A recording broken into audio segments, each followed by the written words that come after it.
Yo, what's going on, everybody? The Philadelphia Eagles lose to the Seattle Seahawks 23-17. Did you expect anything different other than what was going to happen? Really, it was like 23-10, but no, 23-9. But they got a garbage time touchdown off a Hail Mary and then got the 2-point conversion. So if you bet on the over, or if you they covered the spread is what I'm trying to say. So if you pick them not to, then I feel terrible for you. But let's dive into it. Wentz, terrible. There were some drops on offense. Richard Rodgers had one. Alshon had one. Doesn't surprise me. We'll get into him later. There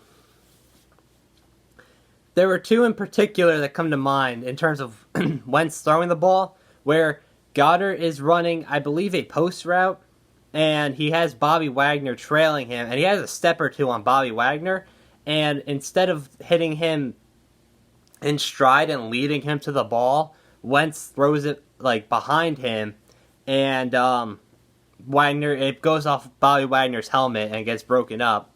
That, I don't know if that would have been a touchdown, but it would have been a big play. Maybe swing momentum in your favor. And then the second one, I believe, was a seam. Goddard was going up the seam, and I believe it was KJ Wright on him, covering him. And if Wentz hits him in stride on this one's probably a touchdown. Big play. But he underthrows him. Goddard has to jump into the defender. They get a PI out of it. Doesn't end up mattering because they go for it on fourth down anyways, and Wentz throws a pick. Sanders, only 8 touches, 6 carries for 15 yards and 2 catches. He had a couple drops, which he's had all season. And I don't understand why we don't use him. Like, Miles Sanders could be so good.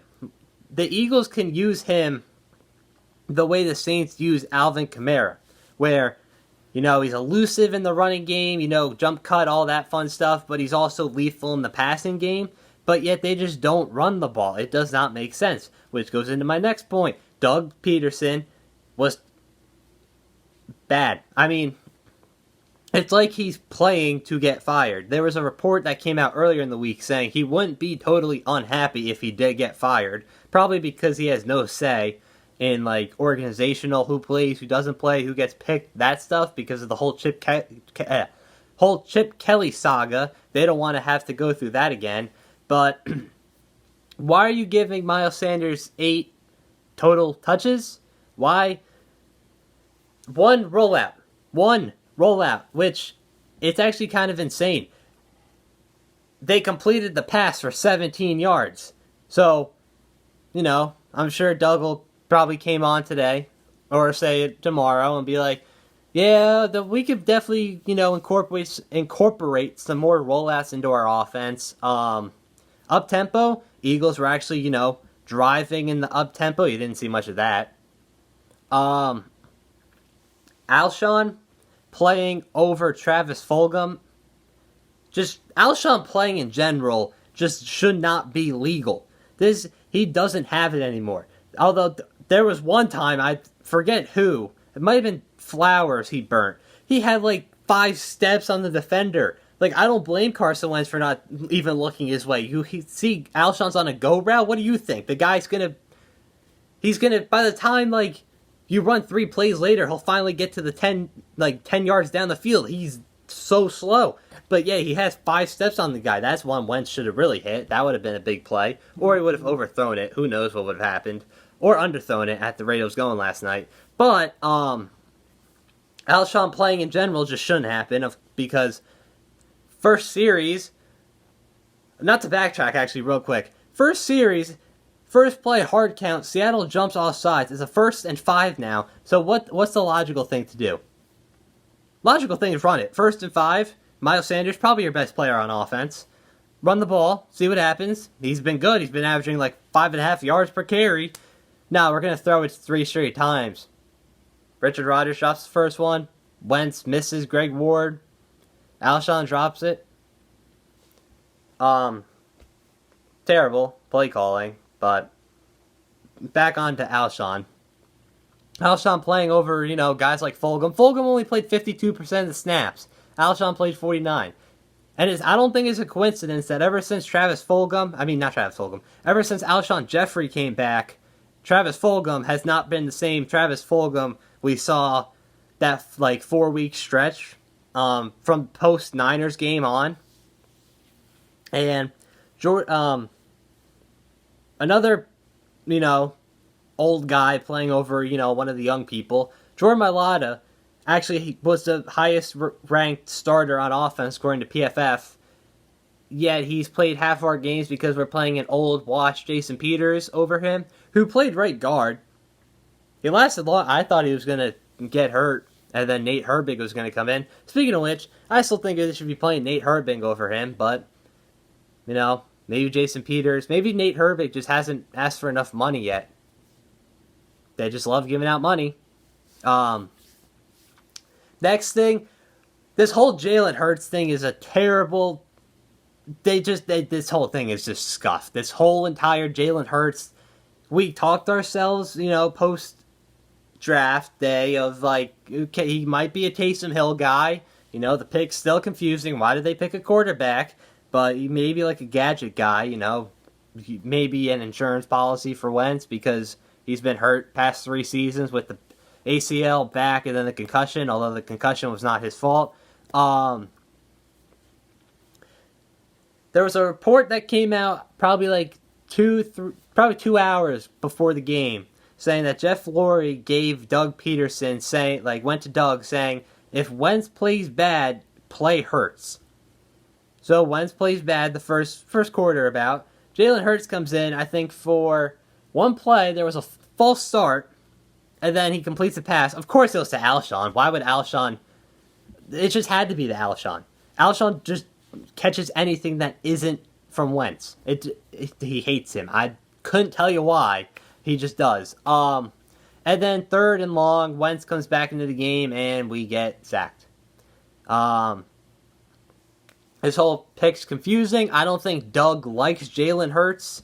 I don't think Doug liked the pick in general, which I think is a reason why he's fed up and why he won't be unhappy, because from his mind, he's calling the plays. He's kind of the offensive guy, even though there's 70,000 different coaches who get in a room each day and talk about what happens, or they, eat ice cream. I doubt they talk about what happens and what their game plan is. I feel like Doug would have pulled the trigger on putting in Hurts, at least more than he did, had he just liked Hurts. And this speaks volume about what Hurts is doing in practice. Is Hurts really that bad in practice to the point where even benching Wentz, who leads the league in turnovers, is somehow starting him is better than the other scenario? And 2 things can happen if they put Hurts in. One, he can play great, and then either way, it makes Howie look like an idiot, which I'm all here for. First thing is, he plays great. Now you look at Howie, well, why'd you give Wentz that contract extension? Or, he plays terrible, well, why'd you pick him in the 2nd round? Well, that was a waste of a draft pick. Why did you do that? You could have taken a skill position. You could have taken a linebacker. You know who's a really good linebacker who made a real good impact? Jeremy Chin. 2 touchdowns against Minnesota for the Panthers on Sunday. You know who needed a 2nd rounder for DeAndre Hopkins? The Texans. Stephon Diggs from the Vikings. Yeah, you take a backup quarterback. Anyway, that whole situation's the mess. I mean, you gotta love the breed options with Jalen Hurts and Miles Sanders. That's a staple of this Eagles offense. When I think Eagles football, the first thing that comes to my mind, Jalen Hurts, Miles Sanders read option for negative yards. Death taxes, read options. Love it. Moving to the other side of the ball now. Defense was okay. I mean, Darius Slay got burnt. Definitely his worst game he's had as an Eagle so far. There were some where DK just made crazy. DK, yeah, could have drafted him too. He could have been home in Philly. But But no, we got J.J. Arthur-Whiteside. There was some where he was like it was great coverage. DK just made a better play. And then there was some where DK just straight up beat him. Defensive line wasn't bad. Derek Barnett actually made a couple big plays early in the game on a goal line stop. Defense in general wasn't terrible. It was really just DK who killed him. I mean, Chris Carson had one long run, 16 yards for a touchdown. Cost me my fantasy season, by the way. Thanks, guys. You couldn't stop him? Really? Are you kidding me? But that's a story for another day. Hated that team. Could have had DK. Apparently after the game, DK said Jim Schwartz went up to him and basically said, yeah, I was in Detroit, you're not Megatron yet. Why? Why would you say that to him? As if this guy needs more motivation against us. It's not like we just took, some bust over him. Why did you do that? There was 0 point in doing that. This guy has all the motivation he needs against us. He kills us. He's one more good game and he gets added to the Eagles' father list with Julio Jones, Larry Fitz, and Russell Wilson.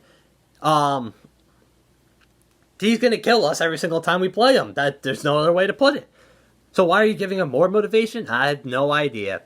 And then the whole scuffle between Slay and DK because DK's physical. And I guess Slay just... I don't know. I can tell you what's going on there. They got the Packers next week, 425. Open as 9-point underdogs. Do they cover? You got to think about that garbage time touchdown when you go to do the spread.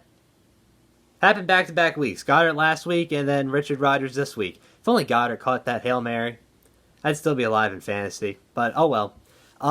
Thank you for watching. Let me know you guys saw it down below in the comment section. Leave a like, subscribe, all that fun stuff, and I will see you next time. Peace.